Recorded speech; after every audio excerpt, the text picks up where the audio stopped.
The carriage lurched to a halt, and Sibylla Thorne's heart lurched with it. Dunmore Hall rose from the moor like a bruise against the winter sky. Gray stone, narrow windows, towers that looked designed for keeping people in rather than keeping them out. The wind howled across the empty landscape, carrying sleet that stung her cheeks the moment the footman wrenched open the door. "Miss Thorne." The voice came from the top of the entrance stairs. Deep. Cold. Not a question. She looked up, squinting through the weather, and froze. The man descending toward her wasn't a servant. He moved with the particular authority of someone who had never been told no in his life. Tall, dark-haired, dressed entirely in black as if in mourning or perhaps warning. His face was all sharp angles and shadows, and his eyes were fixed on her with an intensity that made her skin prickle. "I was expecting Lady Dunmore," Sibylla said, finding her voice. "I was told I would be companion to the Dowager Duchess." "The Dowager Duchess died 8 months ago." The words hit like a slap. "Died? Then why am I here?" "Welcome to Dunmore Hall, Miss Thorne." He stopped before her, too close, his gaze traveling over her face with unsettling deliberation. "I am Caelan Vane, the Duke of Dunmore." The Duke. She was standing in a frozen courtyard with an unmarried duke, sent by her family to an estate where her supposed employer no longer existed. The scandal of it would destroy what little remained of her already tattered reputation. "There has been a mistake," she said carefully. "My brother arranged for me to serve as companion to your mother. If she has passed, I should return to London immediately. In this weather?" He glanced at the sky, which had darkened to the color of iron. "The roads will be impassable within the hour. You would not make it to the village, let alone London. Then I will stay at an inn until the weather clears. The nearest inn is 12 miles south. You passed it this morning." His tone was flat, almost bored. "You are welcome to try, of course. I will instruct the coachman to prepare for a frozen death." Sibylla's spine stiffened. "You are remarkably cavalier about stranding an unmarried woman at your estate." "I am remarkably practical about not letting an unmarried woman freeze to death on my moor." He turned toward the entrance. "Come inside. Miss Thorne, we can discuss your objections where it is warm." She did not move. "My brother will hear of this." "Your brother knows exactly where you are." Something in his voice made her stomach drop. He said it with certainty, with knowing, as if Phineas had not merely arranged her employment, but had conspired in something darker. "What does that mean?" she demanded.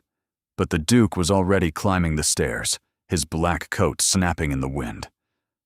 "Come inside," he repeated without turning. "Before you lose feeling in your extremities. I would hate for our first proper conversation to involve amputations." Sibylla stood in the courtyard, sleet soaking through her cloak, and felt the last fragile threads of her control begin to fray.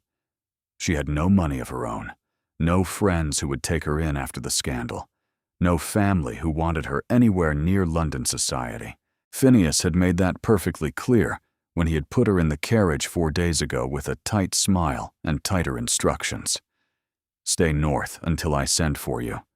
Do not write, do not make yourself known. Simply disappear until this unfortunate business is forgotten."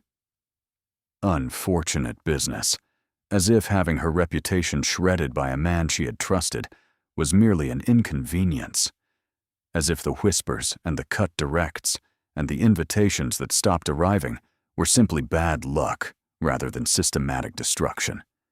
She had been erased from London society, and now she was standing at the edge of the world, with nowhere else to go.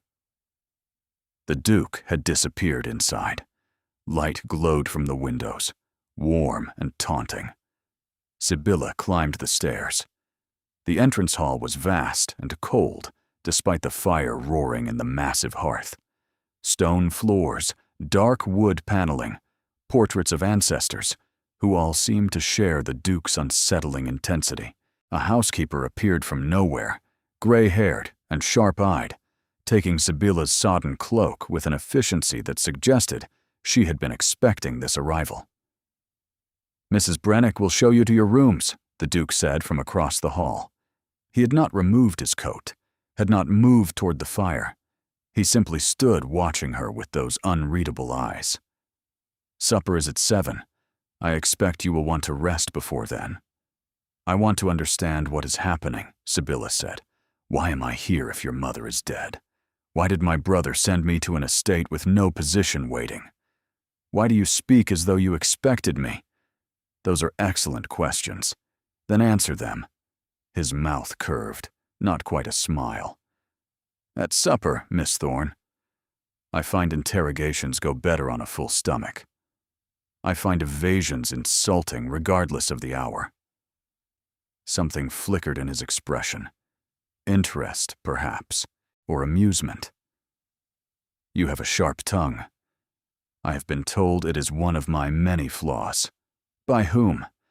"By everyone who found it inconvenient." He studied her for a long moment. The fire crackled. The wind moaned against the windows. Mrs. Brennick stood silently, waiting. "I remember you," the Duke said, his voice dropping lower. Sibylla blinked. "I beg your pardon?" "From London, 4 years ago. The Whitfield ball." His eyes held hers. "You wore a blue dress. You laughed at something your friend said, and the entire room turned to look at you. I asked your brother for an introduction, but you had already left." She searched her memory. "The Whitfield ball, 4 years ago. She had been 20 then, newly out in society, giddy with the possibilities of her first season. She remembered the blue dress. She remembered laughing with Helena Marchmain near the refreshment table. She did not remember a dark-haired stranger asking for an introduction. "I do not recall meeting you," she said slowly. "We did not meet. Your brother said you were indisposed. He was lying, of course. I saw you leave through the garden doors with that Ashworth boy." His voice was carefully neutral. "I assumed you had better prospects than a northern duke with a reputation for being difficult." Sibylla felt heat climb her cheeks. Marcus Ashworth. She had been infatuated with him that season, had snuck away with him for a stolen moment in the garden. It had been innocent, foolish, the kind of mistake young women made when they believed themselves in love. It had also been the first crack in her armor, the first whisper that would grow into a roar. "That was a long time ago," she said stiffly. 4 years is not so long." He moved toward the stairs, finally breaking that unsettling eye contact. "Mrs. Brennick will see to your comfort. I will see you at supper, Miss Thorne." He climbed the stairs without looking back. She watched him go, her mind racing. He remembered her. He had asked for an introduction 4 years ago, and her brother had refused him. And now, somehow, she was standing in his entrance hall, stranded by weather and circumstance, in the home of a man who had been watching her from across a ballroom when she was too young and too stupid to notice. "Miss," Mrs. Brennick touched her elbow, "your rooms are ready." Sibylla followed the housekeeper up a different staircase, through corridors that seemed designed to confuse, past doors that stayed firmly closed. The room she was given was surprisingly warm, a fire already burning, fresh linens on the bed, a tray of tea and biscuits on the side table. "His Grace instructed us to prepare for your arrival 3 weeks ago," Mrs. Brennick said, as if reading her thoughts. "We have been expecting you." 3 weeks.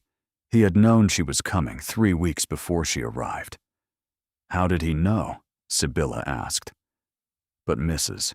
Brennick was already at the door, her expression carefully blank. "Supper is at 7, miss. I would recommend the blue dress in the wardrobe. His Grace has always favored blue." The door clicked shut. Sibylla sank onto the bed, staring at nothing. 3 weeks. A blue dress already waiting. A duke who remembered her from a single glimpse at a ball 4 years ago. She was not simply stranded here. She had been summoned. Supper was a trap dressed in candlelight. The dining room was too large for 2 people, the table too long, and the silence too heavy. Sibylla sat at one end in the blue dress she had found in the wardrobe, feeling like a doll arranged for someone else's amusement. The Duke sat at the other end, watching her over the rim of his wineglass with those inscrutable gray eyes. "You are not eating," he observed. "I am not hungry." "You have not eaten since breakfast. Mrs. Brennick mentioned you refused the tea tray." Mrs. Brennick is remarkably forthcoming with information about my habits. She is paid to be observant. He set down his glass. "Eat, Miss Thorne. I have no interest in watching you starve yourself out of spite." "It is not spite. It is suspicion." She pushed a piece of roasted pheasant across her plate. "You told me you would answer my questions at supper. We are at supper. I am waiting. You are demanding. I have been called worse." That almost smile again, hovering at the corner of his mouth. "I imagine you have. Very well. Ask your questions. Why am I here? Because your brother needed to remove you from London society, and I offered him a solution." Her fork stilled. "You offered?" "I wrote to Phineas 3 months ago, when I first heard the rumors about you and Lord Ashworth." His voice was calm, factual. "I told him that, if circumstances required your removal from town, Dunmore Hall would welcome you as a guest. He accepted my offer 4 weeks ago, when the scandal became impossible to contain. 4 weeks ago. The same week Phineas had told her she was leaving London, that he had found her a position as companion to a dowager duchess in the north. He had lied. He had known all along that she was being sent, not to serve an elderly widow, but to be kept by an unmarried duke. Why? The word came out strangled. Why would you offer such a thing? You do not know me. You saw me once at a ball 4 years ago. Once was enough. That is not an answer. It is the only answer I intend to give tonight." He returned to his meal, cutting his pheasant with precise, deliberate movements. "You are welcome to stay at Dunmore Hall for as long as necessary. You will have your own rooms, your own servants, complete freedom to move about the estate. I ask only that you join me for meals and refrain from attempting to flee into snowstorms. You ask that I live here, alone, with you, an unmarried woman in the home of an unmarried man." She laughed, brittle. "My reputation is already destroyed. This will bury it entirely. Your reputation was destroyed by a man who could not accept rejection." His eyes hardened. "I am offering you sanctuary, not scandal. They are the same thing. Not if no one knows you are here." She stared at him. "What?" "Your brother told society you have gone to the continent to recover your health. A polite euphemism for exile, but effective. No one knows your actual location. No one will come looking for you here. As far as London is concerned, you have simply vanished." Vanished. The word echoed in the vast dining room. "For how long?" she whispered. "For as long as it takes for Lord Ashworth's attention to find another target. For as long as it takes for society to forget why your name was ever spoken with such venom." He set down his knife and fork, his plate half finished. "Scandals fade, Miss Thorne. Given enough time and distance, even the most vicious rumors lose their teeth. And what do you gain from this arrangement?" "Company." He said it simply, without inflection. "Dunmore is remote. The winters are long. I have spent the last 3 years alone in this house, and I find I have grown tired of solitude. So, I am entertainment. You are a guest. I am a prisoner." His expression hardened. "The doors are not locked. The carriage is at your disposal. If you wish to leave, I will not stop you. But I would ask you to consider, very carefully, what awaits you outside these walls. She knew what awaited her. London society had made that perfectly clear in the weeks before her exile. The whispered insults, the turned backs, the invitations that stopped arriving because no hostess wanted the stain of her presence. Marcus Ashworth had seen to that, had punished her for refusing to become his mistress by destroying her standing completely. And Phineas, her own brother, had sided with propriety over family, had looked at her with disappointment rather than defense, had shipped her north like damaged goods, and washed his hands of the inconvenience. "I do not understand you," she said, her voice soft but measured. "You are offering me shelter from scandal, while simultaneously creating the conditions for a new one. If anyone discovers I am here, alone with you, I will be ruined beyond repair. Then we must ensure no one discovers it. How? By being careful?" He rose from the table, moving to the window, where frost was already forming on the glass. "By keeping to the estate, by maintaining appropriate distance during daylight hours." He glanced back at her. "I am not proposing an affair, Miss Thorne. I am proposing an arrangement, a temporary cohabitation that serves both our interests." "Your interests," she repeated. "You still have not explained what those are."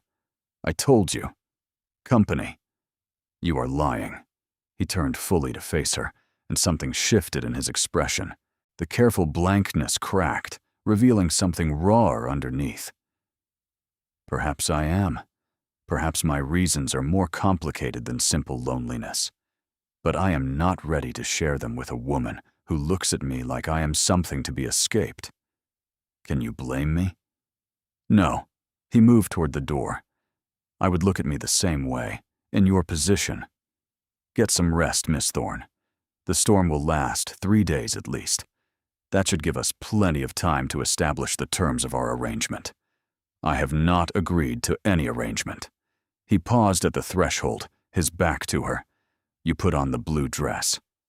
Then he was gone.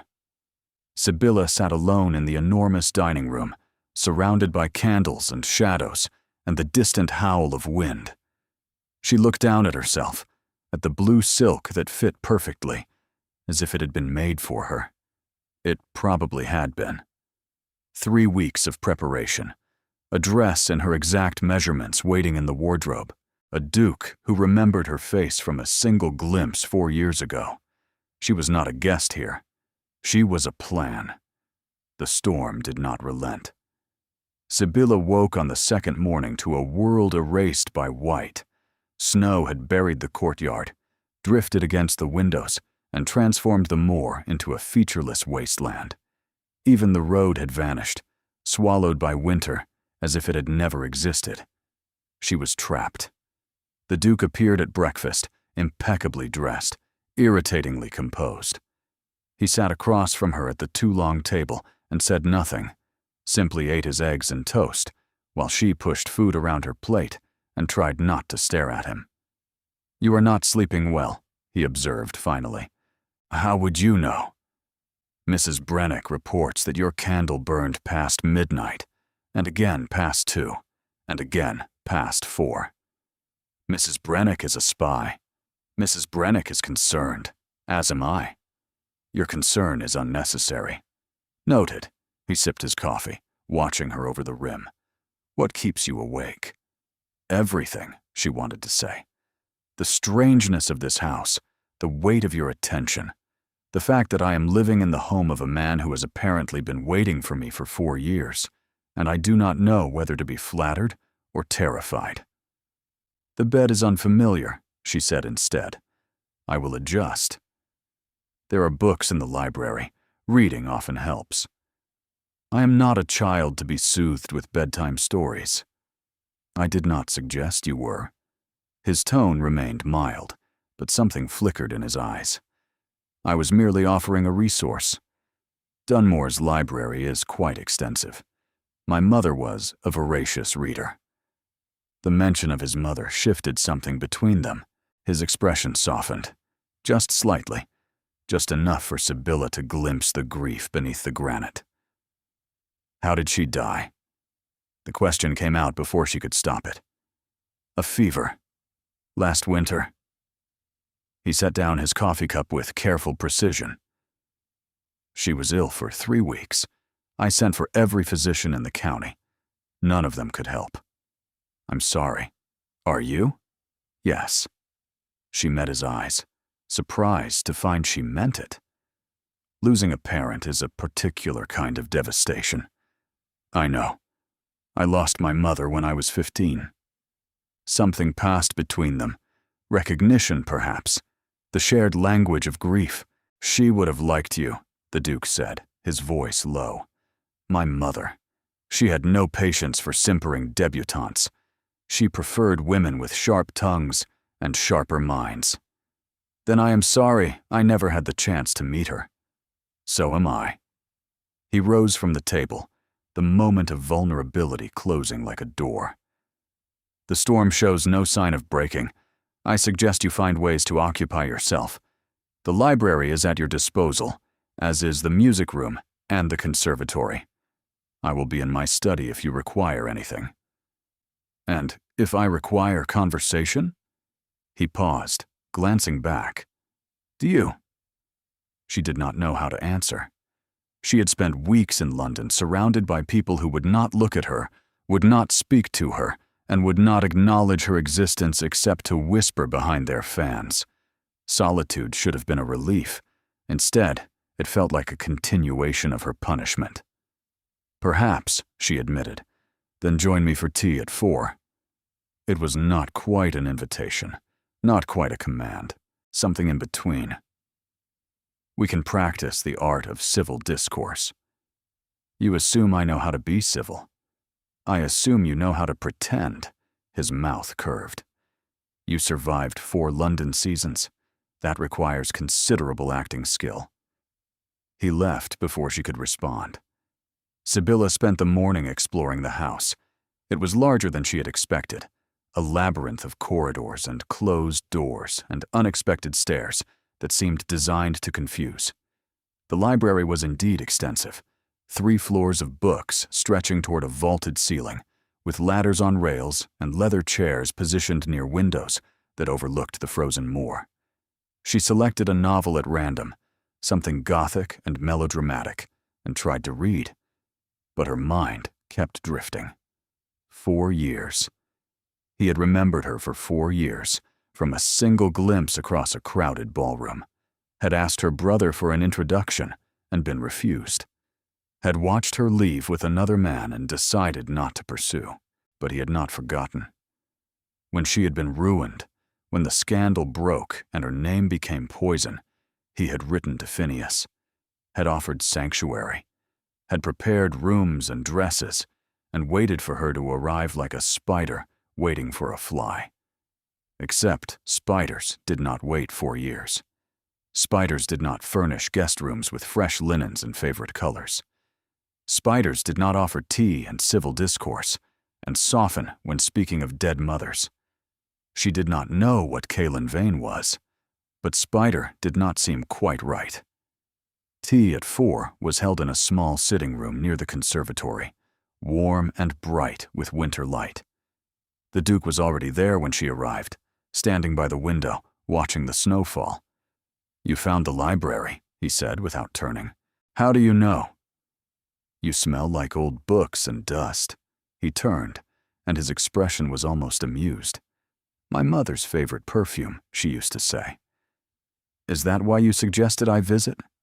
So I would smell like her. I suggested it because you needed something to occupy your mind, besides suspicion. He gestured to the settee. Sit.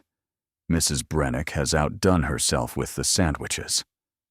She sat, and he sat across from her, and for a moment neither spoke. The fire crackled. The snow fell. The house groaned against the wind. Why did my brother refuse your introduction? Sibylla asked finally. 4 years ago, at the Whitfield ball. You asked to meet me, and he said no. Why? You should ask him. I am asking you. He poured tea with practiced grace, the movements of a man who had done this countless times. Phineas believed I was unsuitable, too northern, too remote, too unlikely to provide you with the London life you deserved. And yet he sent me to you now. Circumstances have changed. He handed her a cup. You no longer deserve a London life in his estimation. You deserve to disappear. The words stung, even though they were true. You make my brother sound very cold. Your brother is pragmatic. He calculated the cost of defending you against the weight of scandal and decided you were not worth the price. His eyes met hers. I calculated differently. Why? Because I saw something in you 4 years ago. Something bright and fierce and utterly wasted on a society that values compliance over courage. He set down his cup. You laughed in that ballroom, Miss Thorne, and everyone turned to stare, and most of them were offended by your audacity. But I was enchanted by it. Enchanted. The word hung between them, dangerous and sweet. You don't know me, she said, her voice barely above a whisper. You saw me laugh once. That is not the same as knowing someone. Then let me know you now. He leaned forward, intensity burning in those gray eyes. You are trapped here, as you keep reminding me. We have weeks, perhaps months, before the road's clear, and you can return to whatever remains of your life. Use that time. Talk to me. Fight with me. Tell me I am wrong about everything I have assumed about you. But do not sit in that library, pretending to read Gothic novels, while your mind eats itself alive with suspicion.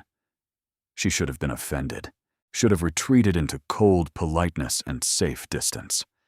Instead, she felt something crack in her chest, some wall she had built in the week since her ruin, when everyone she trusted had turned away. What if you are not wrong? She whispered. What if I am exactly what you think I am? Then I will be very fortunate indeed. His voice dropped, rough and low. Because I have been waiting 4 years for exactly this. The fire popped, the snow fell, and Sibylla Thorne, who had spent weeks believing she was worthless and ruined and utterly alone, felt something dangerous stir in her chest. Something like hope. She crushed it immediately. Hope was how she had ended up here, trusting men who did not deserve trust, believing in futures that evaporated like morning mist. I will not be seduced, she said flatly. Whatever game you are playing, whatever long strategy this represents, I am not a piece to be moved on your board. I have never thought of you as a piece. Then what am I? He stood, moving to the window, his back to her. The light caught the sharp planes of his face, the tension in his shoulders. A question I have not been able to answer for 4 years, he said, his voice low. A face I cannot forget. A laugh that echoes in empty ballrooms long after the candles have burned out. She waited. He turned, and his expression was stripped raw. You are the reason I have not married, Miss Thorne. The reason I have refused every alliance my family has proposed, every suitable match, every practical arrangement. Because none of them were you. The words hit her like a wave. That is madness, she breathed. Yes. He smiled, and it was bitter and beautiful and utterly lost. I am aware. The clock on the mantel chimed 5. The spell broke. The Duke straightened, his mask sliding back into place. Supper is at 7, he said, his voice once again controlled. I suggest you rest before then. He left without another word. Sibylla sat in the empty sitting room, surrounded by cooling tea and untouched sandwiches, and wondered if she had just made everything better or infinitely worse. On the 5th day, the snow stopped.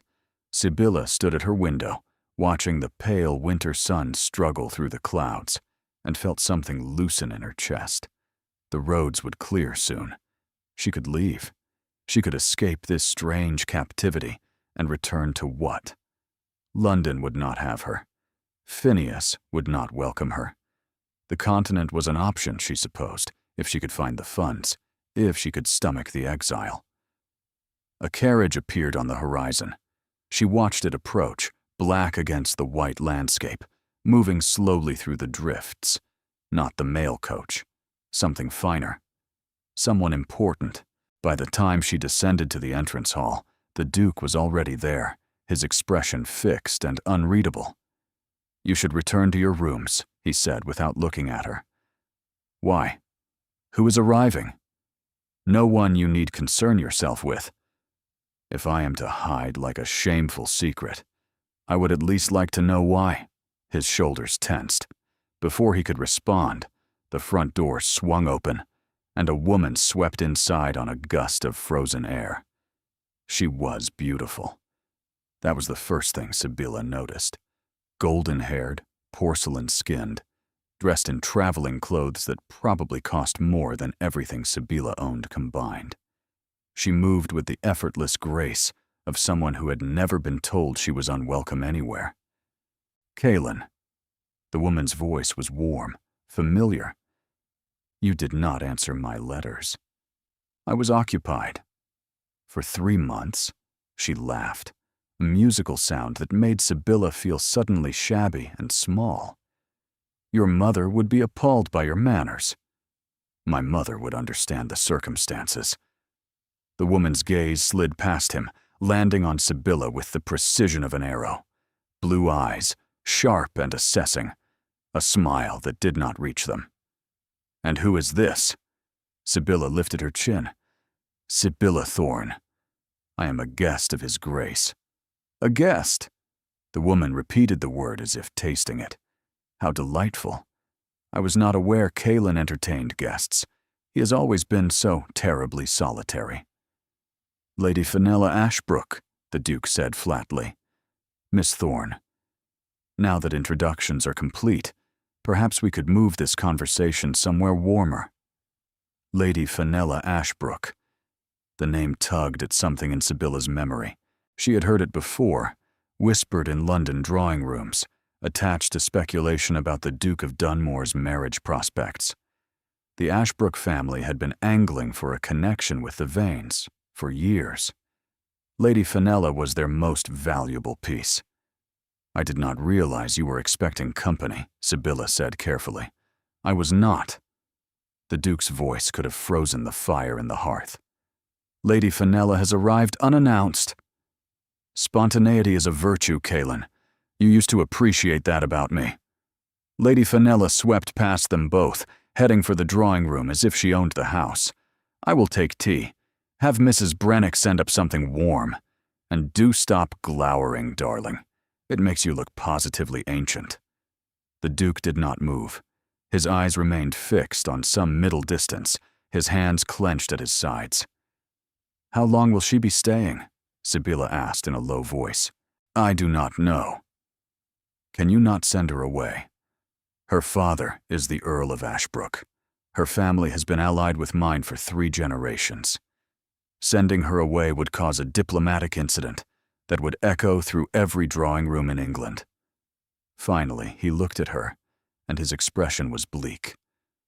"I'm sorry. This complicates things significantly. Things were already complicated. They just became worse." He moved toward the drawing room, then paused. "You should join us. If you hide in your rooms, she will wonder why. Better to establish your presence openly." "And what presence is that? Guest? Companion? Charity case? Friend?" The word came out rough. "You are my friend, Miss Thorne. That is the story we will tell." Friend. After everything he had confessed, after the 4 years of waiting, after the blue dress and the watching, and the words that had kept her awake every night since. Friend. "Of course," she said coolly. "What else would I be?" She walked past him into the drawing room without waiting for his response. Lady Fenella had already arranged herself on the settee like a portrait come to life. She looked up as Sibylla entered, that sharp, assessing gaze sweeping over her once more. Miss Thorne, do sit. I find I am desperately curious about you. I'm not particularly interesting. Nonsense. Any woman who has captured Kaelin's attention is fascinating by definition. Lady Fenella patted the cushion beside her. Come, tell me everything. How did you meet? How long have you been here? Are you quite ruined, or merely slightly damaged? The question was delivered with a smile, but the blade beneath it was unmistakable. I am a family friend, Sibylla said, remaining standing. I came north for my health. Your health. How convenient. Lady Fenella's eyes glittered. And is it improving? Your health? Slowly. I imagine the climate helps. So bracing. So remote. She glanced toward the door as the Duke entered. So isolated from prying eyes and wagging tongues. The implication hung in the air like smoke. Fenella. The Duke's voice was warning. I am merely making conversation, darling. Miss Thorne and I are becoming fast friends. Are we not, Miss Thorne? Sibylla forced a smile. The fastest. Tea arrived. Conversation continued in the same vein, all barbed pleasantries and veiled accusations. Lady Fenella dominated the room with practiced ease, touching the Duke's arm, laughing at his silences, referencing shared memories that Sibylla could not access. They had history. That much was obvious, the kind of history that came from years of acquaintance, from families that had orbited each other since childhood. Lady Fenella knew which books he preferred, which wines he favored, which topics made him retreat into stony silence. She knew him in ways Sibylla never would. You must stay for supper, Lady Fenella said, as the tea things were cleared away. Both of you. We have so much to discuss, Kaelin.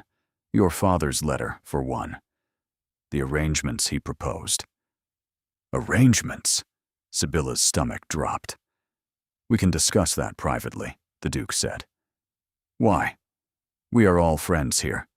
Miss Thorne will not mind. Lady Fenella turned that glittering smile on Sibylla. Will you, Miss Thorne? You do not mind hearing about Kaelin's marriage prospects? The room went very still. I was not aware His Grace had marriage prospects, Sibylla said carefully. Oh, but he does. He has had them for years. Our families have been negotiating since we were children. Lady Fenella leaned forward, conspiratorial. It is merely a matter of settling the terms. His father is quite eager, you know. The Duke Senior, I mean. Kaelin's father. He wants an heir before he dies, and he is not getting any younger. Fenella. The Duke's voice was ice. That is enough. Is it? I thought Miss Thorne should understand the situation, as your friend. The word dripped with implication. She would not want to develop any inappropriate attachments, would she? That would be so terribly awkward for everyone. Sibylla rose. Her legs felt unsteady, but she forced them to hold. If you will excuse me, I find I am fatigued from the conversation. Of course, darling. Rest well. Lady Fenella's smile was triumphant. We will see you at supper. Sibylla walked out of the drawing room with her head high and her heart hammering. She made it to the stairs, to the corridor, to her bedroom door. Then she leaned against the wall and tried to remember how to breathe. Marriage prospects, arrangements, an heir before his father died.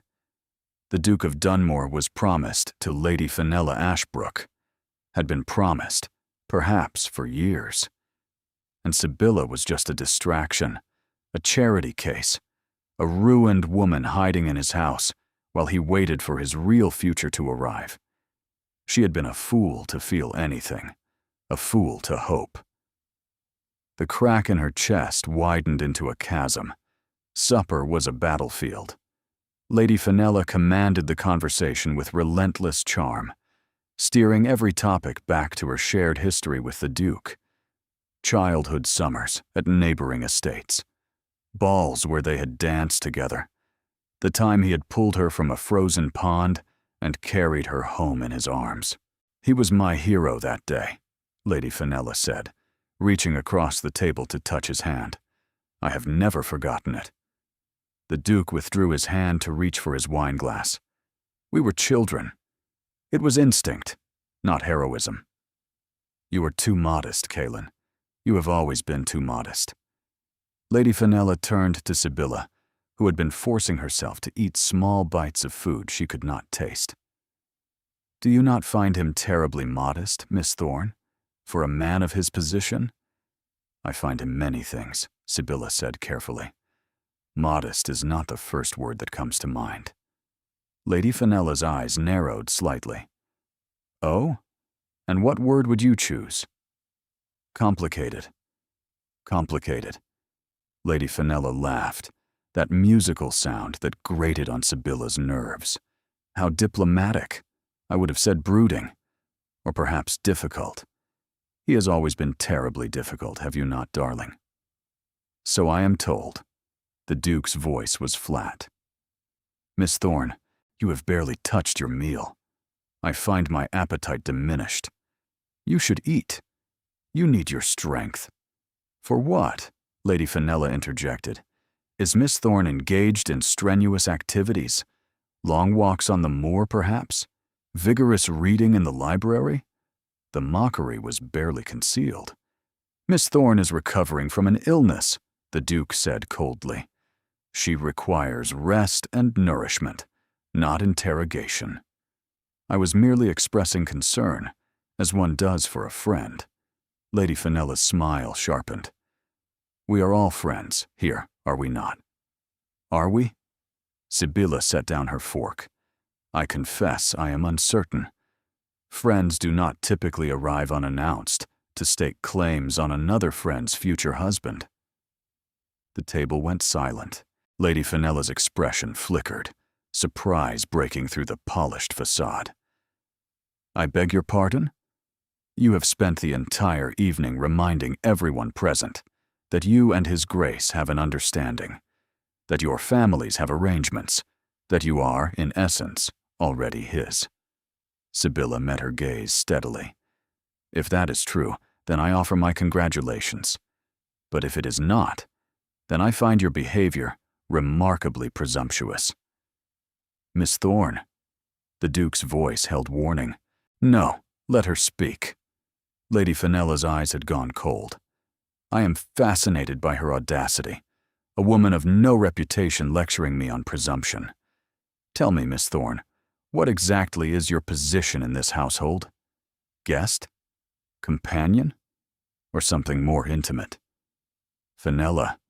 The Duke rose from his chair, his voice deadly soft. You will apologize. Apologize? For speaking the truth? Lady Fenella laughed, but there was no music in it now. All of London knows what Miss Thorne is, what she did with Lord Ashworth, what she offered him and was refused. She is ruined goods, Kaelin, and you have installed her in your home like a kept woman. I said apologize. I will not. Someone must speak plainly, since you refuse to. Lady Fenella stood, matching his posture. Your father sent me here to remind you of your obligations, to your family, to your title, to the alliance that has been planned for over a decade. You cannot hide in this frozen wasteland forever with your charitable project. Miss Thorne is not a project. Then what is she? Lady Fenella's voice rose. What is she to you, Kaelin? Because from where I stand, she looks like a woman you have brought into your home to warm your bed while you delay the inevitable. The Duke moved so quickly Sibylla barely registered it. One moment he was standing behind his chair. The next, he was beside Lady Fenella, his hand gripping her elbow, his face inches from hers. You will leave tomorrow, he said, his voice barely above a whisper. You will return to your father and tell him that no arrangement exists, no understanding, no alliance. I have told him this 12 times, and I will tell him again. I am not marrying you, Fenella. Not now. Not ever. Your father disagrees. My father does not control my choices. Does he not? Lady Fenella pulled her arm free, her expression twisted with fury. We shall see, Kaelin. When he arrives next week, we shall see who controls what. She swept out of the dining room, the door slamming behind her. Silence descended. The Duke stood where she had left him, his back to Sibylla, and his shoulders rigid with tension. The fire crackled. The candles flickered. The remains of their ruined supper cooled on their plates. Your father is coming here? Sibylla asked, her voice barely steady. Apparently. You did not know. I did not know. He turned finally, and his expression was ravaged. I'm sorry. For what she said to you, for all of it. Is it true? The arrangement with her family? My father wishes it were true. He has wished it for years. But I have never agreed. Never signed anything. Never made any promise. She seems quite certain. She is certain of what she wants. That is not the same as certainty about what she will get. He moved to the window, staring out at the darkness. I should have told you about her, about my father's expectations, about all of it. Why did you not? Because I wanted... He stopped, shaking his head. It does not matter what I wanted. Reality has arrived, as it always does. Sibylla rose from the table, moving toward him without quite deciding to. She stopped a few feet away, watching the tension in his spine, the way his hands gripped the windowsill. What did you want? She asked softly. Time. The word came out rough. I wanted time with you, without complications. Without the weight of my family's expectations crushing everything before it could begin. Before what could begin? He turned, and his eyes were dark with something she could not name. You know what? She did know, had known since the night he told her about the Whitfield ball, about the blue dress, about the 4 years of waiting. But hearing it implied and hearing it spoken were different things. Say it, she whispered. Whatever this is, whatever we are doing, say it plainly. I am tired of subtext and implication. If I say it, I cannot take it back. Then don't take it back. He stared at her for a long moment, his hands clenched at his sides. The fire cast shadows across his face, hollowing his cheeks, darkening his eyes. I am falling in love with you. The words came out like they cost him something vital. I have been falling since the moment you stepped out of that carriage and demanded to know why you were here. Perhaps I have been falling since that ballroom, since that laugh, since the first moment I saw you and knew I was ruined for anyone else. Sibylla could not breathe. And it is hopeless, he continued, his voice cracking. Because my father will never accept you. Because society has already destroyed your reputation. Because I am the Duke of Dunmore, and you are a scandal, and everything I feel for you will only make your life harder.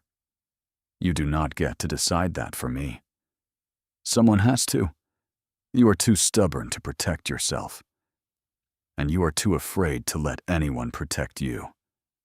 They stood there, inches apart, the truth hanging between them like a blade.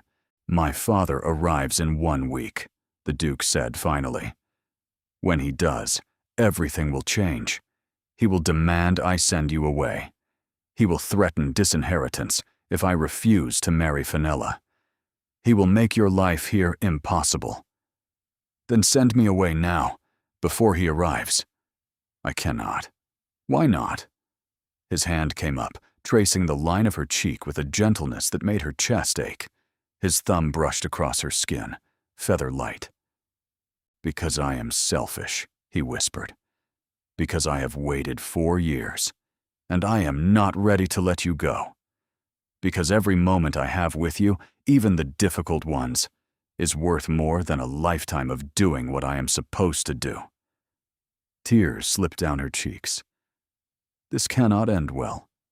I know. Your father will destroy us both. I know. Then why are we still standing here? He smiled, and it was the most broken, beautiful thing she had ever seen.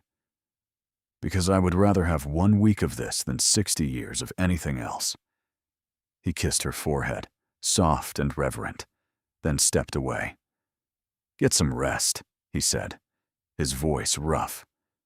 Tomorrow will be complicated enough.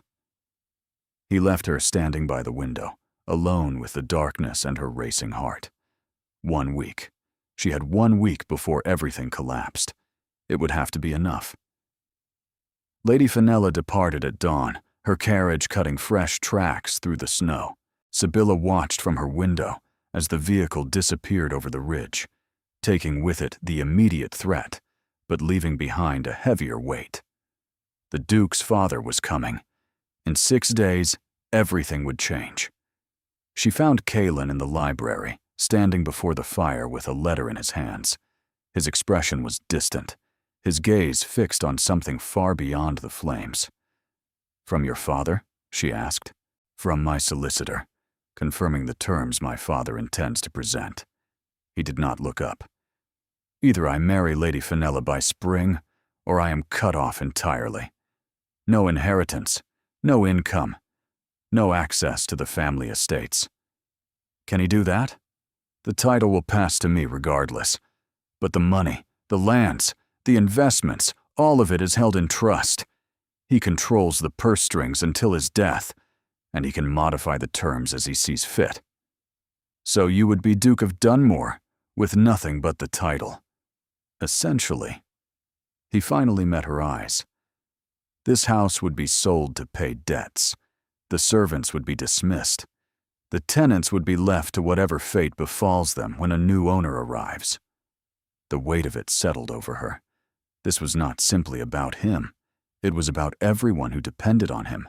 The staff who had welcomed her, the farmers she had glimpsed from the windows, the entire fragile ecosystem that relied on the Duke of Dunmore to maintain its existence. "You should marry her," Sibylla said, her voice hollow. He went very still. "What?" "Lady Fenella, you should accept the arrangement, for the sake of everyone who depends on you." "You cannot be serious." "I am entirely serious." She forced the words out past the tightness in her chest. "I have been here less than a fortnight. These people have relied on your family for generations. Their livelihoods, their homes, their futures, all of it hangs on your decision. You cannot sacrifice all of that for someone you barely know." "I know you. You know a version of me, a woman you glimpsed at a ball, a scandal you rescued from disgrace. That is not the same as knowing someone, not truly." He crossed the room in 3 strides, stopping so close she could feel the heat of him. "Do you want me to marry her?" "What I want is irrelevant. Answer the question." "No." The word tore out of her. "No, I do not want you to marry her. I do not want you to touch her, or kiss her, or share a bed with her. The thought of it makes me want to break things." Her voice cracked. "But what I want does not matter. It has never mattered. I am ruined, Kalen. Worthless in the eyes of everyone who counts. You cannot throw away your entire life for someone society considers garbage." "Society is wrong." "Society does not care about being wrong. Society only cares about compliance." She stepped back, creating distance she did not want. "Your father is right. I am a liability, a complication. The longer I stay here, the more damage I cause." "You are not damage. You are the only thing in this house that feels alive." "That is not enough." "It is enough for me, but not for the people who depend on you." She wrapped her arms around herself, shivering despite the fire. "I watched my reputation burn, Kalen. I watched everyone I trusted turn away. I know what it costs to be associated with scandal, and I will not let you pay that price." He stared at her, his body rigid, his hands clenched at his sides. "So you would have me marry a woman I despise, live a life that feels like a slow death, all to protect tenants and servants who would never know the sacrifice. Yes. No, he shook his head. I refuse. You do not have that luxury. I have every luxury. I am a duke. I can do whatever I damn well please. Then why are you not doing it? Her voice rose. Why are you standing here arguing with me instead of telling your father to take his ultimatum and choke on it? Why do you hesitate? Because I am terrified. The word hung between them, raw and bleeding. Terrified of what? She whispered. Of everything. He ran a hand through his hair, the careful composure finally shattering. Of losing this house, of failing everyone who depends on me, of becoming the kind of man my father is, cold and calculating and willing to sacrifice anything for the family name. He looked at her, and his eyes were wild. But mostly, I am terrified of you. Of me? Of what you represent, of what you make me feel. He stepped toward her again, closing the distance she had created. I spent 4 years convincing myself that what I felt at that ball was a passing fancy, an infatuation, something I would outgrow when I found a suitable match. But then you appeared in my entrance hall, and everything I had told myself was lies. Kaylin, I am terrified because you are everything I cannot have, and everything I have ever wanted, and I do not know how to choose between my duty and my heart. His voice broke. I have never known. That is why I have delayed the marriage, why I have refused every arrangement, why I have spent 3 years alone in this house, pretending I was content with solitude, because I was waiting for something I did not believe would ever arrive. I am not worth waiting for. You are worth more than you will ever believe. He took her face in both hands, forcing her to meet his eyes. You are brave and fierce, and so damn stubborn it drives me mad. You refuse to let society define you. You refuse to apologize for being too loud, too sharp, too alive.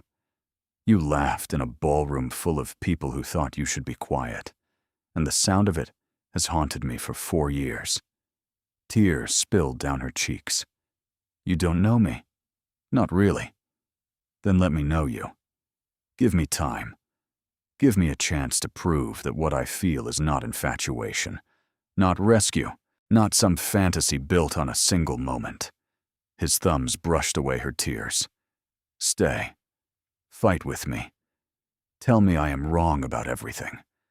But do not ask me to marry someone else while you are standing right here, because I cannot do it. I am not strong enough. And if your father takes everything, then I will rebuild. With what? A ruined duke and a ruined woman? We would have nothing. We would have each other. His forehead pressed against hers. I know that sounds like a fairy tale. I know it is naive and impractical and probably doomed. But I would rather be poor and free with you than rich and miserable with her. She wanted to believe him. God help her. She wanted to believe that love could conquer consequence, that their feelings could outweigh the crushing weight of society and family and duty. But she had believed before, had trusted Marcus Ashworth when he whispered pretty words and made pretty promises, had learned the hard way that words meant nothing when tested against reality. I am afraid, she admitted, of trusting this, of trusting you. The last man I believed destroyed me, and I am not certain I could survive being destroyed again. I am not him. I know, but the fear does not care about logic. She pulled back just enough to see his face. I want to believe you. I want to stay and fight and have this mean something. But I have been wrong before, and the cost of being wrong again. I know. His hand slid to her shoulders, holding her gently. I know, and I am asking anyway. I'm asking you to take a risk on someone who has done nothing to earn your trust, except wait and hope, and make 1,000 plans that never came to anything because you were always somewhere else. What kind of plans? He laughed, broken and beautiful. Foolish plans. I was going to court you properly after the Whitfield ball. Was going to call on your family, send flowers, and do everything correctly. But your brother refused me. And then you were linked to Ashworth, and I told myself I had missed my chance. Why did you not try again, when Ashworth ended things? Because I thought you were in love with him. Everyone said so. They said your heart was broken when he rejected you. His eyes searched hers. Was it? Broken, I mean. She considered the question. She had spent months believing she was heartbroken, believing that Marcus's rejection had shattered her. But looking back now, from this distance, she could see the truth more clearly. My pride was broken, she said slowly. My standing, my sense of self. But my heart, she shook her head. I do not think I ever loved him. I loved the idea of him, the excitement, the danger of being wanted by someone unsuitable. And now? The question held everything. Now I am standing in a frozen library with a man who has waited 4 years for a woman he glimpsed once at a ball. She touched his face, tracing the sharp line of his jaw. And I think perhaps I am beginning to understand what it might feel like to love someone real.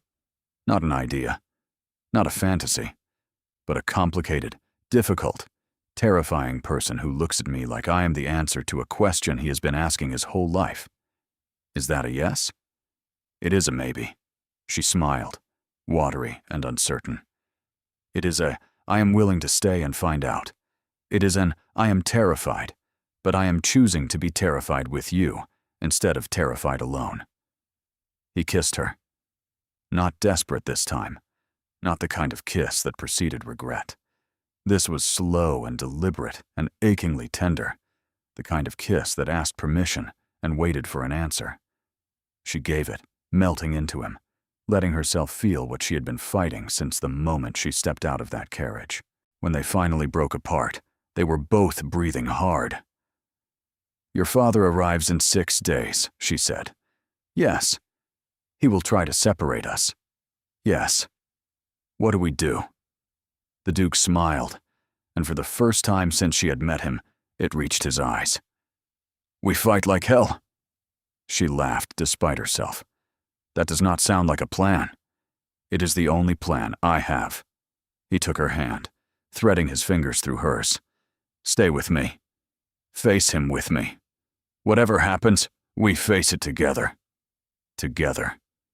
The word felt foreign in her mouth, unfamiliar after so many months of solitude and abandonment. But standing here, with his hand in hers, and his eyes on her face, and the fire warming their backs, it also felt like coming home. Together, she agreed. 6 days. They had 6 days to prepare for war. She intended to make them count. The days that followed existed outside of time. They walked the frozen grounds together, their breath clouding in the winter air, talking about everything and nothing. She told him about her childhood, about her mother's death, about the years of trying to be what society expected and always falling short. He told her about the weight of the title, about his mother's strength and quiet grace, about the loneliness that had settled into his bones like an old injury. They read together in the library, side by side before the fire, their shoulders touching. They took meals together without the pretense of formality, laughing at private jokes, arguing about books and politics, and whether the cook's rabbit stew was superior to her venison pie. They did not kiss again. Not after that moment in the library. Some unspoken agreement kept them careful, kept them waiting, as if acknowledging what was building between them would break the spell. But on the 4th night, with only 2 days remaining before his father's arrival, the spell broke anyway. Sibylla could not sleep. The wind howled against her windows, rattling the glass, filling her room with cold drafts that the fire could not chase away. She wrapped herself in a shawl and wandered the corridors, too restless to stay still, too anxious about what was coming to close her eyes. She found herself outside the Duke's study without quite meaning to arrive there. Light flickered beneath the door. He was awake, too. She knocked. "Enter." He was sitting at his desk, papers scattered before him, a glass of whiskey at his elbow. He looked up when she entered, and something shifted in his expression, something hungry and tired and desperately controlled. "You should be sleeping," he said. "So should you. I have correspondence to manage. My father's arrival requires certain preparations." At 2 in the morning? The hour seemed irrelevant. He set down his pen. "Why are you wandering the halls?" "The wind, the cold, the fact that in 2 days your father arrives to tear apart everything we have built." She moved into the room, pulling her shawl tighter. "I thought perhaps you might have answers, or at least company in the uncertainty." "I have neither answers nor certainty, but company I can provide." He gestured to the chair across from his desk. "Sit. I will pour you something warm." She did not sit. Instead, she moved around the desk, stopping beside his chair, looking down at the papers scattered across the surface. Letters from his solicitor, financial statements, a map of the estate with certain properties circled in red. "What are these?" she asked. "Contingencies." His voice was flat. "If my father follows through on his threats, there are certain assets I can liquidate. Properties that are mine outright, inherited from my mother's side. Enough to maintain the household staff for a year, perhaps 2, while I find other means of income. You are planning for him to disinherit you. I am planning for every possibility." He looked up at her, and his eyes were shadowed with exhaustion. "I will not be caught unprepared. Whatever happens, whatever he demands, I will have options. Options that do not include marrying Lady Fenella.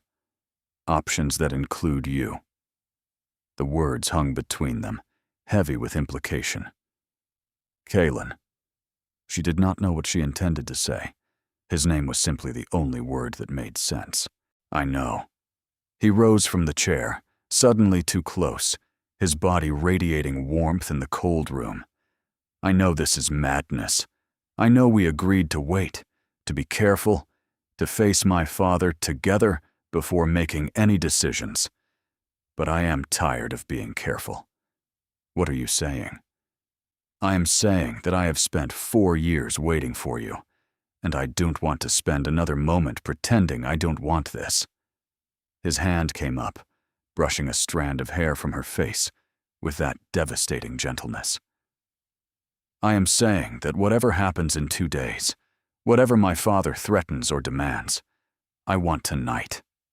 I want you, even if it is the only night we ever have." She should have refused, should have reminded him of the consequences, the scandal, the dozen reasons why this was a terrible idea.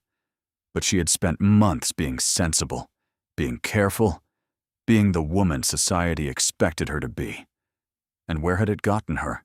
Ruined anyway. Exiled anyway. Alone anyway. At least this choice would be hers. "Yes," she whispered. He kissed her like a man drowning, like she was air, and he had been holding his breath for 4 years. She kissed him back just as desperately, her fingers tangling in his hair, pulling him closer, closer, until there was no space left between them. They did not make it to the bedroom. The study floor was hard and cold, but neither of them cared. Clothes fell away in pieces, buttons and laces, and propriety discarded like wrapping paper. His hands learned the shape of her mouth learned the taste of him. They moved together in the firelight, gasping and urgent and achingly tender by turns. Afterwards, they lay tangled on the rug before the dying fire, her head on his chest, his fingers tracing patterns on her bare shoulder. "This changes everything," she said, her voice soft. "I know. If anyone discovers what we have done, there will be no going back. My reputation will be beyond repair.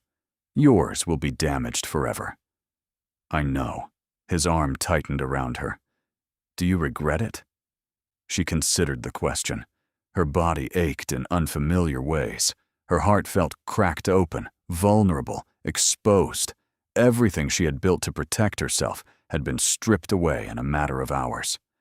No, she said finally. I regret nothing. Good. He pressed a kiss to her hair. Neither do I.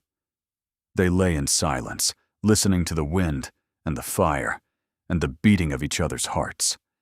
The flames cast dancing shadows across the walls, and for a moment, the world beyond this room ceased to exist. What happens now? She asked. Now we face my father together. Now we tell him that I have made my choice, and no threat or ultimatum will change it. His voice hardened. And if he cannot accept that, then he loses a son. Because I will not lose you. Not now. Not after waiting so long to find you. You make it sound simple. It is simple. Not easy, but simple. He shifted, propping himself up to look at her. His face was soft in the firelight, younger than she had ever seen him. I love you, Sibylla Thorne. I have loved you since a ballroom in a blue dress, and a laugh that made me believe the world might contain something worth wanting. And I will spend the rest of my life proving that I am worthy of you, if you will let me. Her eyes burned with unshed tears. You are already worthy. Then let me prove it anyway. He smiled, and it was the most beautiful thing she had ever seen. Let me spend 60 years showing you that I meant every word. 60 years is a long time. Not nearly long enough.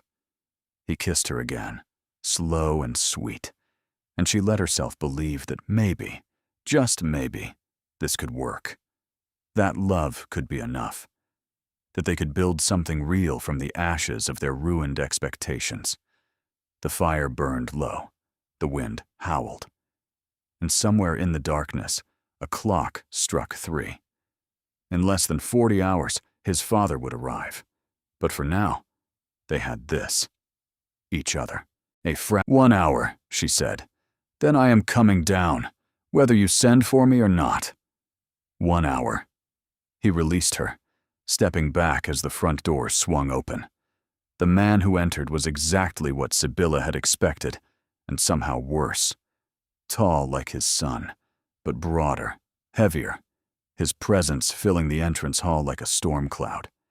His eyes were the same gray as Kaylin's, but colder, sharper, devoid of any warmth. Father. Kaylin's voice was carefully neutral. You were early. I grew tired of waiting for you to come to your senses. The elder Duke's gaze swept the hall, cataloging, assessing. Where is she? The scandal you have installed in my house.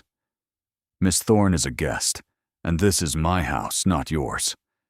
A technicality that can be corrected. His father moved toward the drawing room, expecting to be followed. We have much to discuss. Lady Fenella tells me you have been remarkably foolish. Sibylla did not wait to hear more. She retreated up the stairs, her heart hammering against her ribs, and locked herself in her room as instructed. 1 hour. She would give him 1 hour. The hour stretched into 2. Mrs. Brennick brought tea at some point, her expression carefully blank.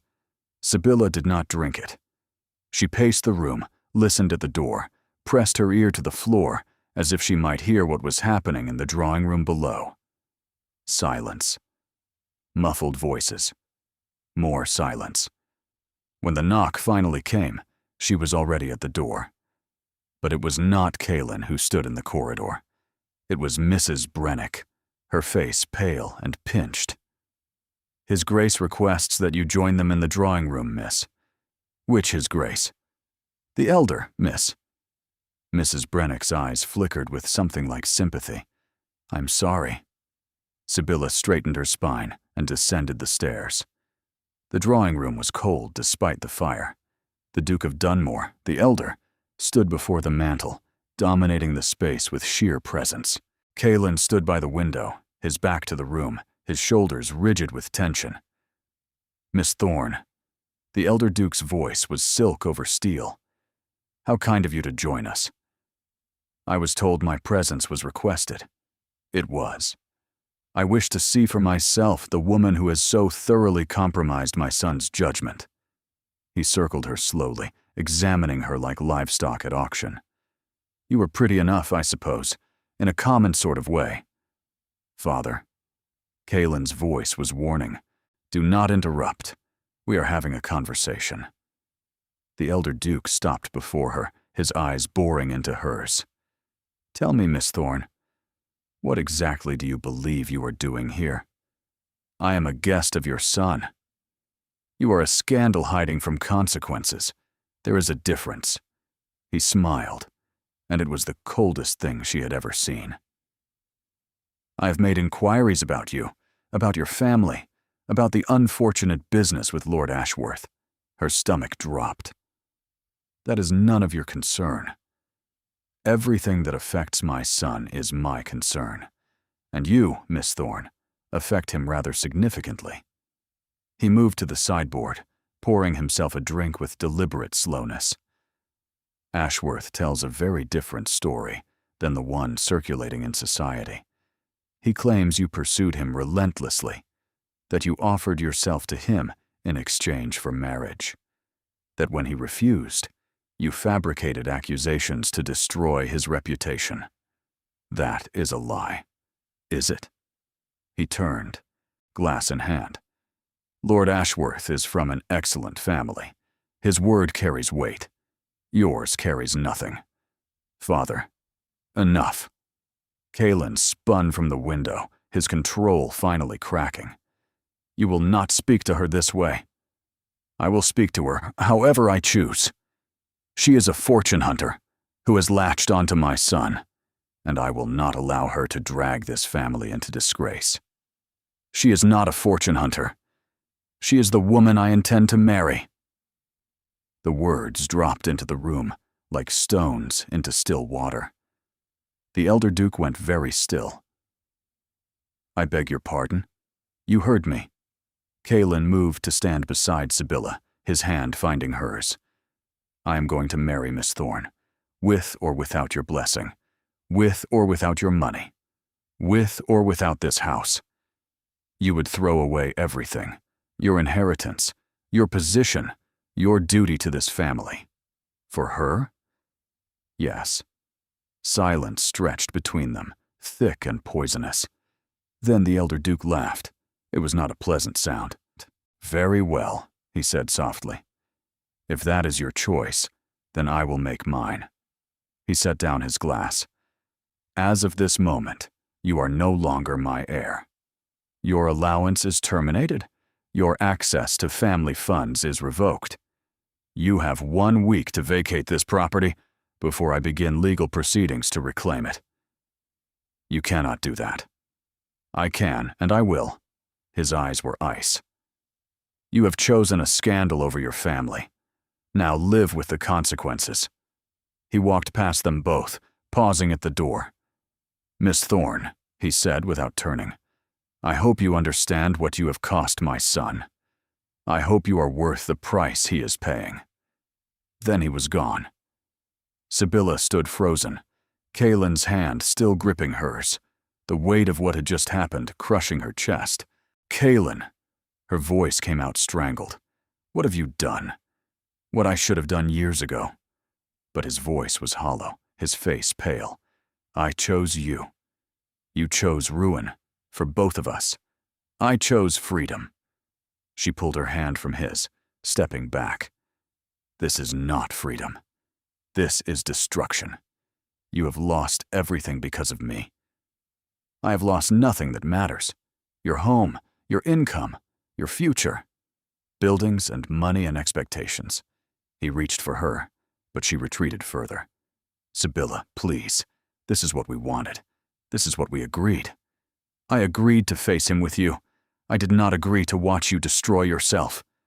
Tears streamed down her cheeks. "Your father is right. I am not worth this price. Do not say that. It is true. I am a scandal, a ruined woman, and now I have ruined you as well."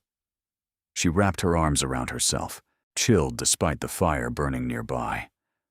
I should never have stayed. I should have left the moment I realized what you wanted from me. What I wanted was you. What I want is still you. And what I want is for you to have a future. She forced herself to meet his eyes. Go to your father. Apologize. Tell him you made a mistake, that you were confused, that the isolation drove you to temporary madness. Marry Lady Fenella. Save your inheritance. No. Kaylin, please. No. He closed the distance between them, gripping her shoulders. I will not apologize for loving you. I will not pretend this was a mistake. And I will not marry a woman I despise to please a father who has never seen me as anything but an heir to be controlled. Then what will we do? We have nothing. We are nothing. We have each other. His hands framed her face, forcing her to look at him. Is that not enough? She wanted to say yes, wanted to believe that love could sustain them, that they could build a life from the wreckage of everything they had lost. But she had been poor before, had watched her family struggle after her father's investments failed, before Phineas rebuilt their fortune through careful maneuvering. She knew what poverty looked like, felt like, and tasted like. She was not certain love could survive it. I need time, she whispered. I need to think. Sibylla, please. She stepped back, and this time he let her go. Just give me tonight. Let me understand what has happened. Let me decide what I can live with. His face crumpled, then smoothed into careful blankness. The walls she had spent weeks dismantling rebuilt themselves in an instant. Of course, he said, his voice flat. Take whatever time you need. He turned and walked out of the drawing room without looking back. Sibylla sank onto the settee, buried her face in her hands, and wept. 3 days passed in silence. Sibylla took her meals in her room. Kaylin took his in the study. They passed each other in corridors without speaking, without touching, without acknowledging the chasm that had opened between them. The elder Duke had departed the morning after his ultimatum, but his presence lingered like poison in the air. Mrs. Brennick moved through the house with a stricken expression, packing silver and valuables into crates as if preparing for a siege. The other servants whispered in corners, their futures suddenly uncertain. On the 4th morning, a letter arrived. Sibylla was in the library, staring at a book she had not read a single word of, when Mrs. Brennick appeared with the post. For you, miss. The housekeeper's voice was gentle. From London. The handwriting was Phineas's. She tore it open with trembling fingers. Dearest sister, she read. Word has reached London of your situation at Dunmore Hall. I do not know how the news escaped, but it has, and the consequences are severe. Lord Ashworth has renewed his campaign against your reputation, claiming that your presence in the Duke's household proves everything he ever said about your character. I am writing to offer you a choice. Return to London immediately. I will arrange passage to the continent, where you can disappear entirely. A small allowance will be provided, enough to live modestly in Italy or perhaps France. You would never return to England, but you would be safe from further scandal. Or remain where you are and accept the consequences. If you choose the Duke, you choose exile from our family as well. I cannot be associated with a sister who has destroyed a noble house through her machinations. The choice is yours. But make it quickly. The wolves are circling, and I cannot protect you forever. Your brother, Phineas. Sibylla read the letter 3 times. Then she folded it carefully, placed it in the fire, and watched it burn. She found Kaylin in his study, surrounded by papers and legal documents. He looked up when she entered, and his face was haggard, exhaustion etched into every line. My brother has written, she said. He offers me passage to the continent, a chance to disappear. Something flickered in his eyes. Pain. Fear. Resignation. And what did you tell him? I burned the letter. He went very still. What? I burned it. She moved into the room, stopping before his desk. Because I have spent 3 days thinking about what I can live with, and I've realized that the answer is not exile. The answer is not running away. The answer is not abandoning the only person who has ever believed I was worth fighting for. Sibylla. I was afraid. Her voice cracked. I am still afraid. But I am more afraid of spending the rest of my life wondering what might have been if I had stayed.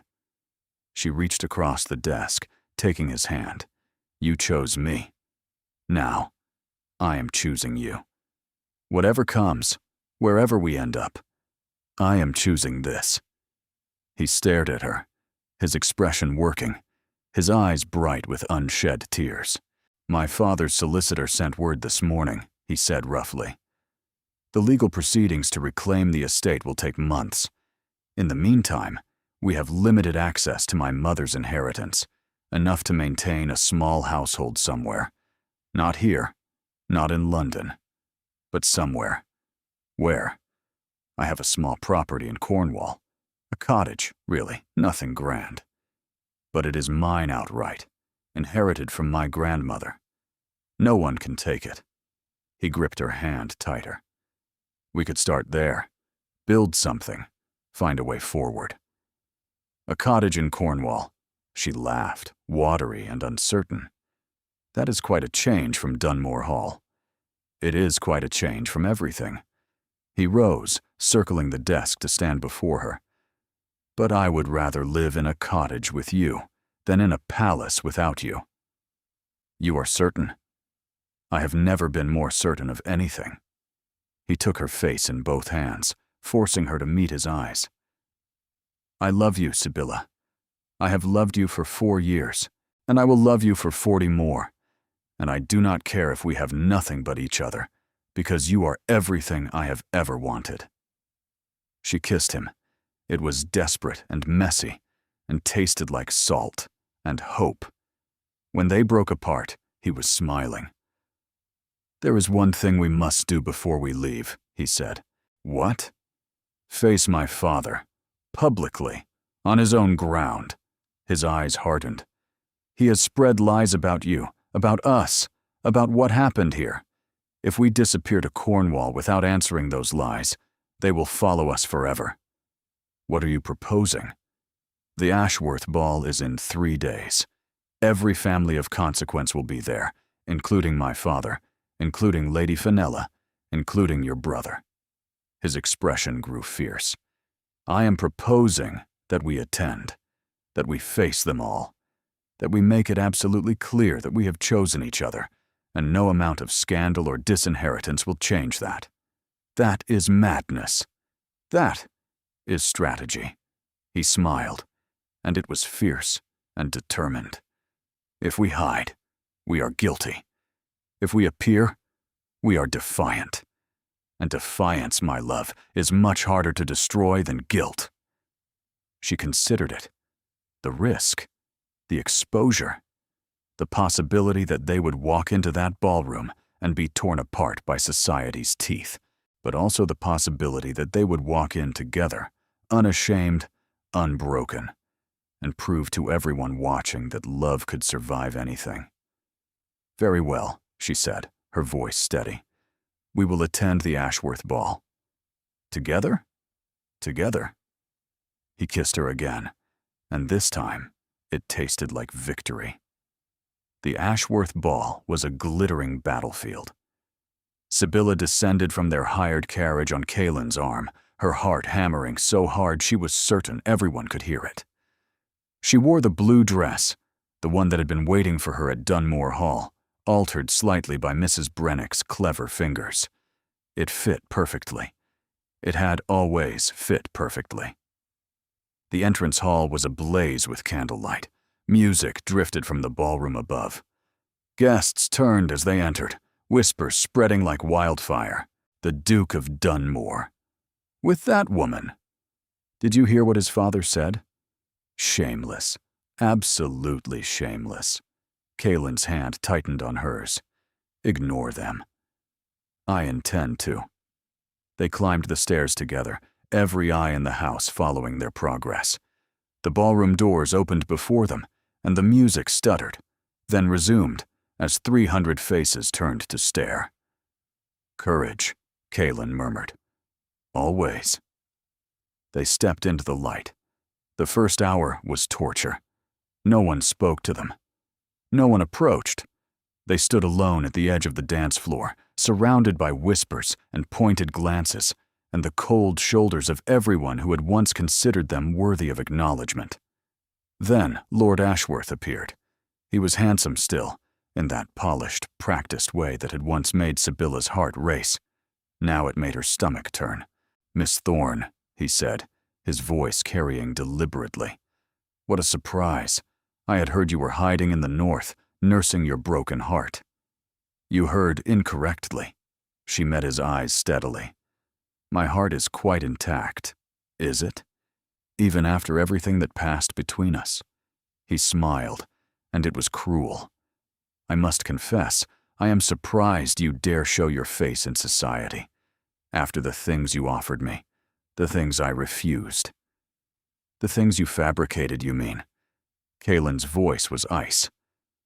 "The lies you spread to destroy a woman who had the audacity to reject your advances."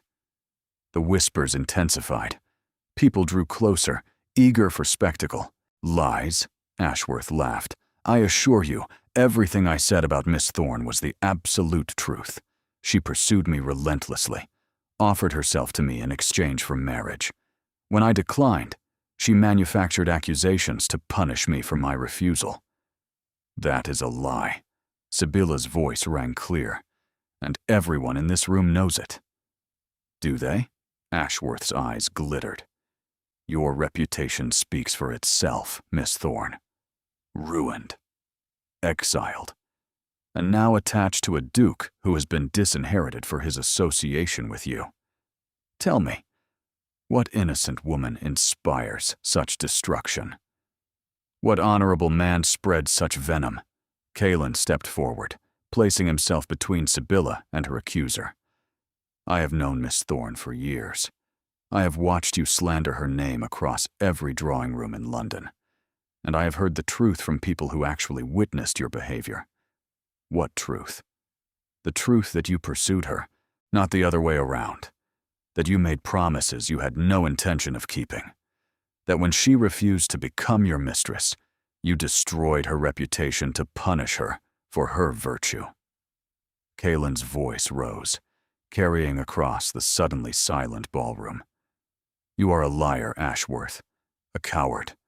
And if you speak another word against Miss Thorne, I will ensure that every person in this room knows the full extent of your depravity."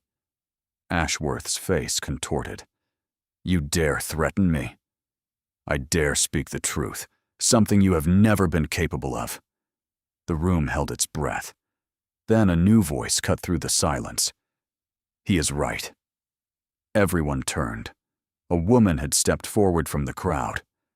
Sybilla recognized her. Lady Helena Marchmain, her oldest friend, the one who had stopped answering her letters after the scandal broke. "I was there," Lady Helena said, her voice trembling but clear. "At the Thornwood House party 2 years ago. I saw Lord Ashworth corner Miss Thorne in the garden. I saw him make improper advances. I saw her refuse him, and I saw his face when she did." She looked at Ashworth with contempt. "You were furious. You told her she would regret it. And then you spent the next 2 years ensuring that she did." Murmurs rippled through the crowd. "This is absurd," Ashworth sputtered. "You are lying." "I'm telling the truth, something I should have done months ago when the whispers started." Lady Helena turned to the room. "I was a coward. I was afraid of being associated with scandal, so I abandoned my friend when she needed me most. But I will not be silent any longer." Another voice spoke up. Then another. Women who had witnessed Ashworth's behavior at various events. Men who had heard him boast about his plans to ruin Miss Thorne. Servants who had seen things they were never supposed to see. The tide turned. Ashworth's face went white, then red, then white again. He looked around the ballroom, searching for allies, and found none. "This is a conspiracy," he said weakly. "A plot to destroy me." "This is justice." Kalen's voice was lethally controlled. "Long overdue." He turned his back on Ashworth and extended his hand to Sibylla. "Dance with me." She took his hand. They walked onto the dance floor together, alone at first, surrounded by staring faces and suspended judgment. The orchestra hesitated, then began to play. A waltz, slow and beautiful. Kalen pulled her into his arms, and they began to dance. One by one, other couples joined them. Lady Helena with her husband, a few brave souls who had never believed the rumors.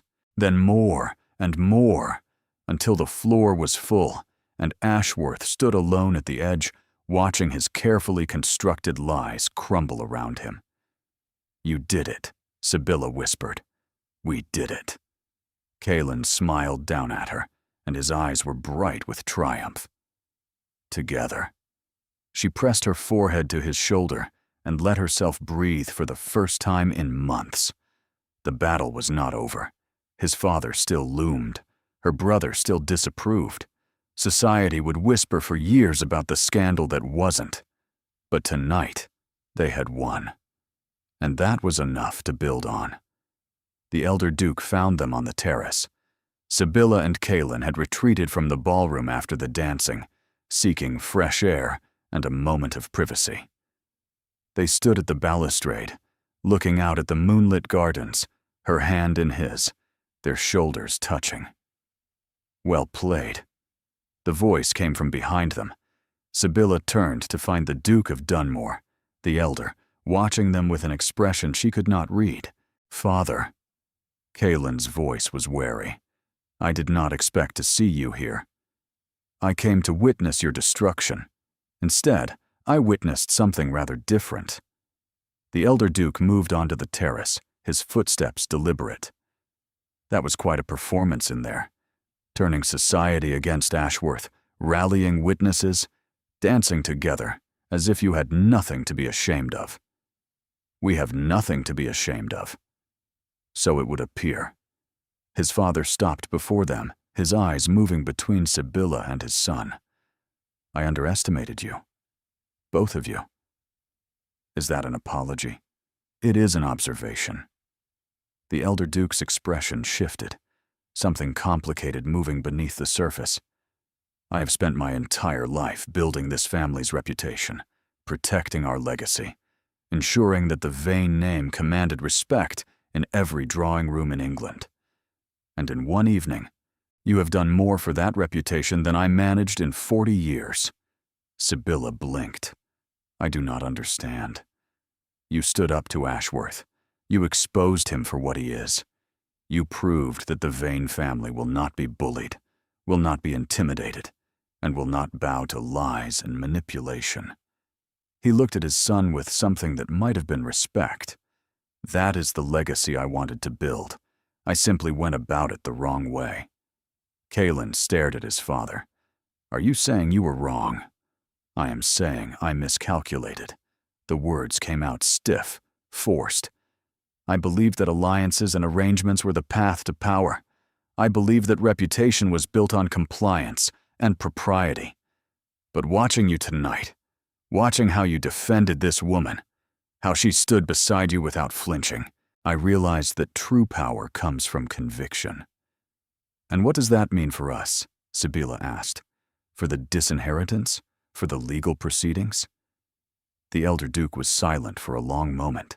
His face worked through emotions he seemed unaccustomed to showing. Doubt, regret, something that might have been shame. Then, slowly, he reached into his coat and withdrew a folded document. "This is the order for legal proceedings against my son. The document that would strip him of his inheritance and his home." He held it out, and Kalen took it with trembling hands. "I am withdrawing it." The world tilted. "Father," Kalen's voice cracked. I do not understand. I am not giving you my blessing. Not yet. You have defied me, humiliated me, and chosen a woman I did not approve of." His eyes were hard, but something softer lurked beneath.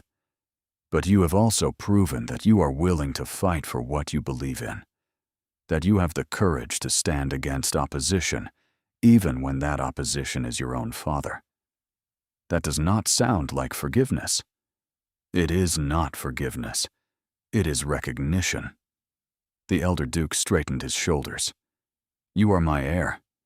You will be Duke of Dunmore one day. And when that day comes, you will need the kind of strength you displayed tonight." "And Miss Thorne?"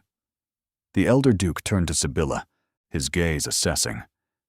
"Miss Thorne has proven herself as well. She did not run. She did not hide. She stood in that ballroom and faced her accusers with more dignity than most noble women I have known. So you accept her? I accept that she is your choice." His voice softened, just slightly. "And I accept that perhaps, in this matter, your judgment is better than mine." Sibylla could not speak, could not breathe. She had expected hatred, condemnation, rejection, not this careful, grudging acknowledgement. "What happens now?" she managed. "Now you return to Dunmore Hall. You marry properly, with banns and witnesses, and all the tedious ceremony that society requires." The elder Duke moved toward the terrace doors. "And you prove to me, every day for the rest of your lives, that I was not wrong to change my mind." He paused at the threshold. "Kaelin." "Yes, father?" "Your mother would have liked her." The words came out rough, almost painful. She would have approved of this choice. Then he was gone. Sibylla turned to Kaelin, her pulse racing. "Did that just happen?" "I think so." He looked at the document in his hands, then at her, then back at the document. "I think my father just gave us his blessing, in his own extremely uncomfortable way." She laughed, the sound bubbling up from somewhere deep and joyful. "What do we do now?" "Now?" He pulled her into his arms, lifting her off her feet and spinning her in a circle. "Now we go home. Now we plan a wedding. Now we spend the rest of our lives being disgustingly happy just to spite everyone who said we could not. That sounds perfect." "You are perfect." He set her down, cradling her face in his hands. "You are brave and fierce, and so beautiful it makes my chest hurt. And I am going to spend every day of our marriage telling you so until you finally believe it." "I might already believe it. Then I will tell you anyway." He kissed her, soft and sweet. "Marry me, Sibylla Thorne, not because society expects it, not because scandal demands it, but because I love you and I cannot imagine my life without you in it." "Is that a proposal?" "It is the only proposal that matters." He pulled back to look at her, his eyes shining in the moonlight. "Say yes. Please. I have been waiting 4 years to ask you properly." She smiled, and it felt like the sun rising after an endless winter. "Yes," she said. 1,000 times, yes." He kissed her again, and the moon shone down on them. And somewhere inside the ballroom, the music played on. They had won. Against scandal, against opposition, against a world that had tried to keep them apart. They had chosen each other, and that choice had changed everything. Now they would build a life together, a real life, full of challenges and triumphs, and the ordinary, extraordinary business of loving someone completely. It was everything she had never dared to hope for, and it was finally, beautifully hers. The wedding was held at Dunmore Hall on the first day of spring. Snow still dusted the moor, but the sun shone bright and warm, melting the ice that had covered the windows for so long. Sibylla stood in the chapel her mother-in-law had loved, wearing a dress of ivory silk, watching Kaelin wait for her at the altar with an expression of such naked joy that it made her heart ache. The guests were few, but fierce. Lady Helena, restored to friendship, and fiercer in her loyalty than ever. Mrs. Brennick, weeping happily in the front pew. A handful of neighbors who had never believed the rumors. And in the back, stiff and uncomfortable but present, the elder Duke of Dunmore. He had not smiled, had not offered congratulations or warm words, but he had come. That was enough. Phineas had not come, had not responded to the invitation, had not acknowledged her letters. That wound would take longer to heal, if it ever did. But standing here, with Caylin's hands in hers, and the minister's words washing over them, Sibylla found she could live with her brother's silence. She had built a new family now, a chosen family, and they were worth more than any blood relation who had abandoned her when she needed them most. "I do," she said when the moment came. "I do," Caylin echoed, his voice rough with emotion. The minister pronounced them husband and wife, and Caylin kissed her with 4 years of longing finally, fully realized. The wedding breakfast was held in the great hall, transformed by spring flowers and candlelight into something warm and welcoming. Sibylla sat beside her husband, letting the words settle into her bones, and watched their small gathering of guests celebrate with genuine joy. "You look happy," Caylin murmured in her ear. "I am happy." She turned to look at him, this man who had waited 4 years for a woman he glimpsed once at a ball, who had fought his family and society, and his own fear to be with her. I did not know I could feel like this. Like what? Like everything I lost was worth it, because losing it brought me here, to you. He kissed her temple. I would go through it all again. Every moment of waiting, every argument with my father, every sleepless night, if it meant ending up exactly here. Even the frozen carriage ride, even that, he smiled. Though I will admit, I was rather hoping you would appreciate the drama of a snowstorm. Very romantic, I thought. You did not arrange the snowstorm. I arranged for you to arrive in winter. The snowstorm was a fortunate coincidence. His eyes glittered with mischief. Or perhaps fate agreeing with my planning. She laughed, the sound ringing through the hall. Several guests turned to look, smiling at the obvious joy between the newlyweds. "I love you," she said, keeping her voice quiet for only him to hear. "I do not think I have said it enough. I love you, Caylin Vane. I love your stubbornness and your patience, and the way you look at me like I am the answer to a question you have been asking your whole life. You are the answer." He took her hand, pressing a kiss to her palm. "You have always been the answer. I simply had to wait for you to realize it. And now we have forever to figure out the rest." 2 years later, Sibylla stood at the window of Dunmore Hall, watching the first snow of winter drift across the moor. Behind her, a fire crackled in the hearth, and somewhere in the house, a child laughed. Their daughter, Marguerite, named for Caylin's mother. 8 months old, with her father's gray eyes and her mother's stubborn chin. The most perfect, terrifying, wonderful thing Sibylla had ever helped create. "Wool gathering again." She turned to find Caylin in the doorway, Marguerite balanced on his hip. The baby was chewing on his cravat, drooling enthusiastically.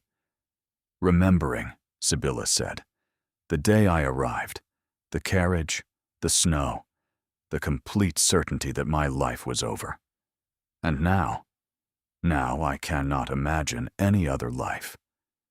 She crossed to them, taking Marguerite into her arms, pressing a kiss to her daughter's soft cheek. "Now, I understand that being sent north to be forgotten was the best thing that ever happened to me.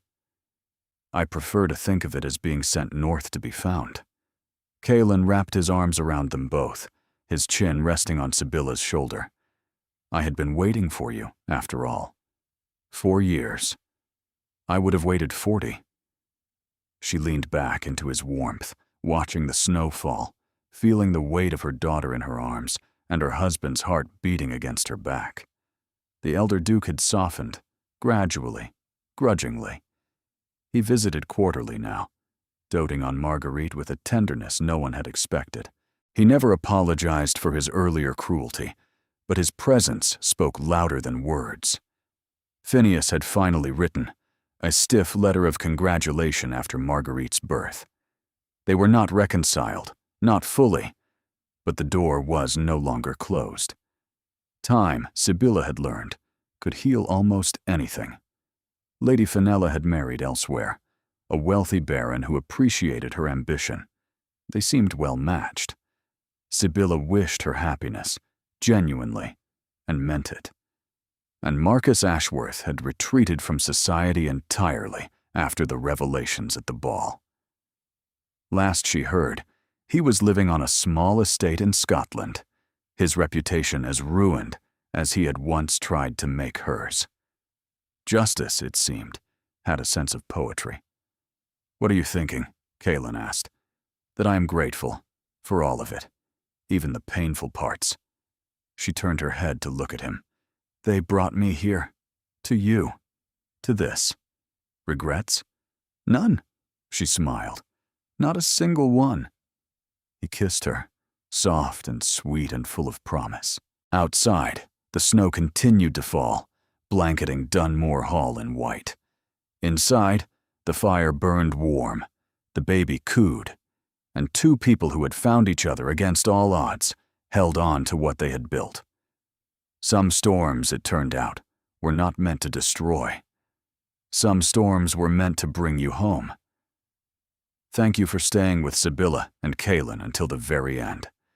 Their story began with exile, with a woman sent north to be forgotten, and a man who had been waiting for her without knowing why. But in truth, they always had a choice. They chose to see each other, to fight for each other, to believe that love was worth more than reputation, inheritance, or fear. And if you are not subscribed yet, hit that subscribe button and ring the bell, because there are more stories waiting. More impossible loves, more hard-won choices, more moments that remind us why we believe in happily ever after. Thank you for being here. You are the reason these stories exist.